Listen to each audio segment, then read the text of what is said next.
Hello friends, இன்றைக்கி ரோஹிணிக்கு சரியான ஆப்பு தான் நம்ம விஜயா கொடுத்துருக்காங்க அப்படின்னு நினைக்கிறவங்க நம்ம வீடியோக்கு லைக் பண்ணிக்கோங்க. ஆமாம் ஃப்ரெண்ட்ஸ், விஜயா பார்த்திங்கன்னா இன்றைக்கி சரியாக அவங்கள மாதிரியாக வெளுத்து தள்ளிட்டாங்க. விஜயா இடத்துல யார் இருந்திருந்தாலும் இதை தான் பண்ணியிருப்பாங்க அப்படின்றதான் நிதர்சனமான உண்மை. அதற்கு தகுந்தாற்போல் இன்றைக்கி விஜயாவும் வெளுத்து வாங்கிட்டாங்கங்க. இன்றைக்கி எபிசோட் பார்த்துருப்பீங்கன்னு நினைக்கிறேன். ரோஹிணிக்கு விழுந்த அறைகள் பார்த்திங்கன்னா ரொம்ப பலார்னு அறை விழுந்திருக்குது. ஸோ இதற்கப்புறமாவது ரோஹிணி மீதி உண்மைகளையும் சொல்லி அதற்கப்புறம் மனோஜ் ஏற்றுக்கிட்டு அவங்க கூட வாழ்ந்தாங்க அப்படின்னா ரொம்பவே நல்லாயிருக்கும். இல்லை, நான் இப்போவும் அப்படி தான் பண்ணுவேன், பழைய குருடி கதவை திரடின்னு பழையபடியும் நான் இருக்கிற விதமாக தான் இருப்பேன் அப்படின்னு சொல்லிட்டு அவங்க பண்ணாங்க அப்படின்னா கதை ரொம்பவே நல்லா இருக்காது அப்படின்றதான் நிதர்சனமான உண்மை. ஸோ என்ன பண்ண போகிறாங்க அப்படின்றத நம்ம வெயிட் பண்ணி தான் பார்க்க போகிறோம். இன்றைக்கி எபிசோடில் நடந்த முக்கியமான விஷயங்கள் ஷார்ட் அண்ட் ஸ்வீட்டாக சொல்லிடலாம். இன்றைக்கி எபிசோடு என்ன நடந்தது அப்படின்னா, நம்ம ரோஹிணி மாட்டிக்கிட்டாங்க. ஸோ விஜயாவும் பலார்னு அடிக்கிறாங்க. அப்போ ப்ரௌன் மணி அனைத்து உண்மைகளையும் சொல்லிவிட்டு நம்ம ரோஹிணிக்கு குட்டியாக ஒரு அட்வைஸும் கொடுத்துட்டு போகிறாரு. இங்கே பாருமா, இது வரைக்கும் நீ பொய்யா சொல்லி வாழ்ந்துட்ட, இதுக்கப்புறமாவது எல்லா உண்மைகளையும் சொல்லி அதற்கப்புறம் நீ உன் புருஷன் கூட சேர்ந்து சந்தோஷமாக வாழு அப்படின்னு சொல்லிட்டு அவர் போயிட்டார். ஸோ விஜயா முதல்ல இடிஞ்சு போய் கம்முன்னு உட்காந்துட்டாங்க. அதற்கப்புறம் ரோஹிணி மேலே பள்ளியாக கோவமான விஜயா எழுந்திரிச்சு ஏய் இங்கே பாருடி, என்னடி என்னை பார்த்தா அவனுக்கு எப்படி தெரியுது, இவ்வளோ நாளாக நீ என் தலையில் அப்போனா மிளகா அரைச்சிக்கிட்டு இருந்திருக்க அப்படி இப்படின்னு அவங்கள நிறைய வார்த்தைகளில் பேசி திட்டி அவங்கள அழ வச்சு என்ன பண்ணாங்க அப்படின்னா பலார்னு அடித்து வெளியில் தள்ள போகிறாங்க. நீ வீட்டை விட்டு வெளியில் போன்னு சொல்லிக்கிட்டே இருக்காங்க.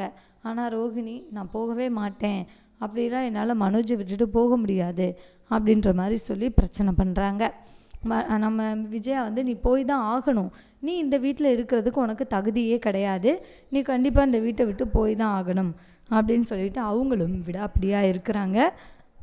பட் ரோஹிணி போன மாதிரி தெரியல.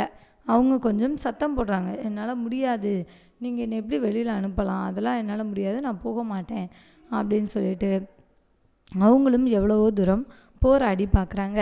பட் இருந்தாலும் பலன் இல்லை. ஏன் அப்படின்னா மனோஜ் அவங்களுக்கு சப்போர்ட் பண்ணலை.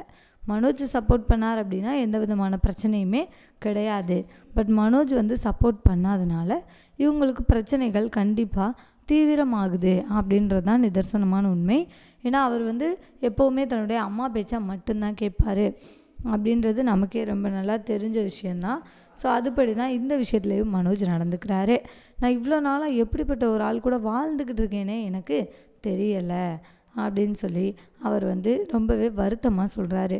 ஏன் அப்படின்னா அவர் வாழ்க்கையில் சந்தித்த 2 பேருமே ஏமாத்துக்காரங்களாக இருந்தால் அவரும் என்ன தான் பண்ணுவார். முதல்ல ஜீவாவை லவ் பண்ணார். ஜீவா அவங்கள பெருமளவில் ஏமாற்றிட்டு போயிட்டாங்க. அவங்களாவது ஏமாத்துனதோடு போயிட்டாங்க.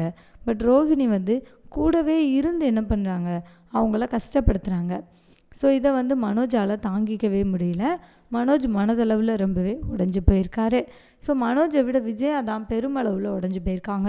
ஏன்னா தன்னுடைய மருமக அப்படியா இப்படியான்னு சொல்லி நம்ம ரோஹிணியை தலை மேலே தூக்கி வச்சு விஜயா ஆடிக்கிட்டு இருந்தாங்க. ஸோ இப்போ ஒரே நாளில் எல்லாமே முடிஞ்சு போச்சு. அவள் அவளும் மீனாவை மாதிரி தான், அவங்களும் கஷ்டப்படுற வீட்டு பொண்ணுன்னு இன்னும் தெரியல. பட் அவங்க அப்பா மலேசியாவில் இருக்காரா இல்லையா அப்படின்ற சந்தேகம் வந்துடுச்சு. ஏன்னா மாமாவே போய் தான் மலேசியாவில் இருக்காருன்னு சொன்னது. அப்புறம் எப்படி அப்பா மட்டும் உண்மையாக இருக்கும் அப்படின்ற சந்தேகம் எல்லாருக்குமே வந்துடுச்சு. அதை நிரூபிக்கிற விதமாக முத்துவும் என்ன பண்ணிட்டாரு, நிறையா ரோஹிணியை பற்றி மாட்டி விட்டுட்டாரு. ஸோ இந்த விஷயத்தில் முத்து பண்ணது கரெக்டு தான். ஏன்னா இந்த அளவுக்கு வந்ததுக்கப்புறம் யாரும் மாட்டி விடாமல் இருக்கிறதுங்கிறது ஆபத்து தான். இப்படி ஒரு ஆளை நம்ம பக்கத்துலலாம் வச்சுக்க முடியாது. தன்னுடைய ஹஸ்பண்ட் ஃபேமிலிக்கிட்டேயே இந்த அளவுக்கு பொய்யா இருக்கிற ஒரு பொண்ணை நம்பி எப்படி வீட்டுக்குள்ளே விட முடியும். அதனால் கண்டிப்பாக இந்த இடத்துல முத்து மீனா பண்ணது ரொம்ப ரொம்ப கரெக்டான விஷயம் அப்படின்றதான் நிதர்சனமான உண்மை. இப்போ ரோஹிணியுடைய பார்வையில் அவங்க ஒரு மிகப்பெரிய வில்லியாக தான் தெரியுறாங்க. இங்கே பிரச்சனைகள் நடக்கும்போதே பார்த்திங்கன்னா நம்ம முத்துவை பார்த்து அப்படி முறைக்கிறாங்க, உன்னை நான் சும்மாவே விட மாட்டேன்டா அப்படின்ற மாதிரி தான் முறைச்சிக்கிட்டு இருக்காங்க. பட் நாளைக்கு உண்மை அதாவது நம்ம கிறிஷை பற்றின உண்மை அண்ட் ரோஹிணியுடைய பாஸ்ட் என்னன்னு தெரிய வரும்போது கண்டிப்பாக இவங்க ரோஹிணிக்காக இறக்கப்படுவாங்க அப்படின்றதுல மாற்று கருத்தே இல்லை. பட் இருந்தாலும் அந்த இறக்கத்தையோ அனுதாபத்தையோ ரோகிணி ஏற்றுக்க போகிறது கிடையாது.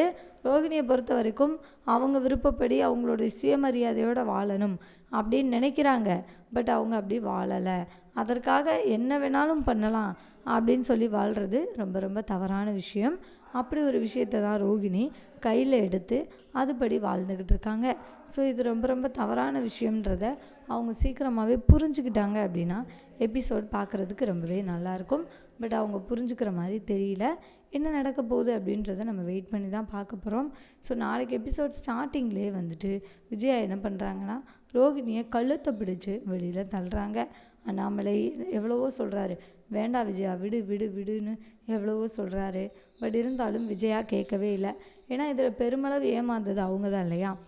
தன்னுடைய மருமகன்னு தோளில் தூக்கி வச்சு ஆடிக்கிட்டு இருந்தாங்க. இப்போ அந்த மருமக ஒரே நாளில் அவள் இப்படி ஒரு பொய்க்காரியா அப்படின்ற விஷயம் தெரியும் போது விஜயாவால் சுத்தமாக தாங்க முடியல. ஸோ அவங்க மேலே இதில் எந்த விதமான தவறுமே கிடையாது. ஸோ விஜயா நினைக்கிறதுல இவன் எந்த விதமான தவறும் இல்லை. விஜயா ரொம்ப ரொம்ப நல்லவங்க அப்படின்னு சொல்ல முடியாது. ஆனால் ரோகிணி விஷயத்தில் ரொம்ப ரொம்ப நல்லவங்களாக இருந்தாங்க. அதுவும் அதற்கும் ஒரு முக்கியமான காரணம் பணம் தான். பணத்தால் தான் ரோகிணி பணக்காரங்களாக இருக்காங்க அப்படின்னு தெரிஞ்ச உடனே நம்மளை விட பணக்காரங்களாக இருக்காங்களே அப்படின்ற எண்ணம், பணத்தான பேராசைக்காக அவங்க எந்த அளவுக்கு வேணாலும் இறங்கி போகிறாங்க. ஸோ விஜய் அன்றைக்கி அதை சொல்லி தான் ரொம்ப ஃபீல் பண்ணாங்க. இங்கே பாரு, எவனோ ஒருத்தனை, அது ஒரு கறிக்கடைக்காரனை போய் உங்கள் மாமா அது மலேசியாவில் இருக்காருன்னு கூப்பிட்டு அவனுக்கு நான் கூனை கும்பிடு போட்டு அவனுக்கு நான் பணிவிடையெல்லாம் பண்ணிக்கிட்டு இருந்தேன். அப்போ என்னை நீ அந்தளவுக்கு கேவலமாக நினச்சிட்டேல, அதனால தானே என்னை இப்படியெல்லாம் பண்ண வச்ச அப்படி சொல்லி அப்படி தான் நினைக்கிறாங்களே தவிர, இன்னும் தன்னுடைய பையனுடைய வாழ்க்கை, அதாவது மனோஜுடைய வாழ்க்கை 2வது முறையாகவும் இப்படி ஆகியிருக்கே அப்படின்னு சொல்லிட்டு விஜயாவுக்கு கவலையே இல்லை. அவங்கள பொறுத்த வரைக்கும் அவங்களுடைய கௌரவம் குறையிற மாதிரி இவங்க கொஞ்சம் அசிங்கப்படுத்திட்டாங்களாம். ஸோ அதுதான் விஜயாவுக்கு பெரிய பிரச்சனையாக பார்க்குறாங்களே தவிர இந்த இடத்துல இருந்து அவங்க யோசிக்கவே இல்லை. ஸோ இது விஜயாவுடைய மிகப்பெரிய தவறு அப்படின்றது ரொம்ப நல்லாவே தெரியுது. இதற்கப்புறமாவது விஜயாவும் திருந்தினாங்க அப்படின்னா ரொம்பவே நல்லாயிருக்கும்.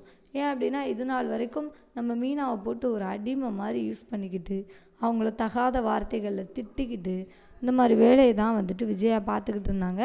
ஸோ இதற்கப்புறமாவது பணத்தில் ஒன்றுமே கிடையாது, பணக்காரங்களையும் கெட்டவங்க இருக்கிறாங்க அப்படின்ற விஷயங்களை புரிஞ்சுக்கிட்டாங்க அப்படின்னா விஜயா இதற்கப்புறம் ரொம்பவே நல்லா இருப்பாங்க.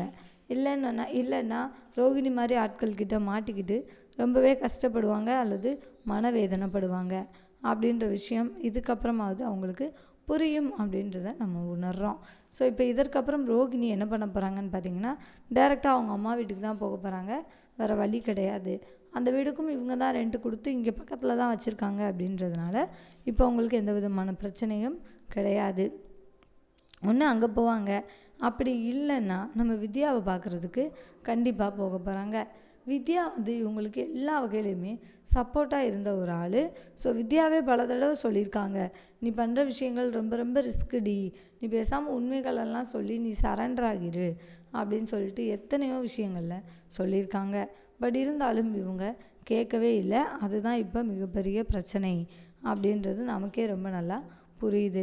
ஸோ இருந்தாலும் இவங்க என்ன பண்ண போகிறாங்க, ரோகிணியோட இதற்கப்புறம் முடிவு என்ன, அவங்களுடைய வாழ்க்கையை இதற்கப்புறம் எந்த பாதையில் கொண்டுட்டு போகிறாங்க, அப்படி இல்லை இதற்கப்புறம் ஒருவேளை மேபி அவங்க ப்ரெக்னென்ட் ஆகிட்டாங்க அப்படின்னா அதை சாக்கு வச்சு வீட்டுக்குள்ளே வர்றதுக்கான வாய்ப்புகள் அதிகமாகவே இருக்குது.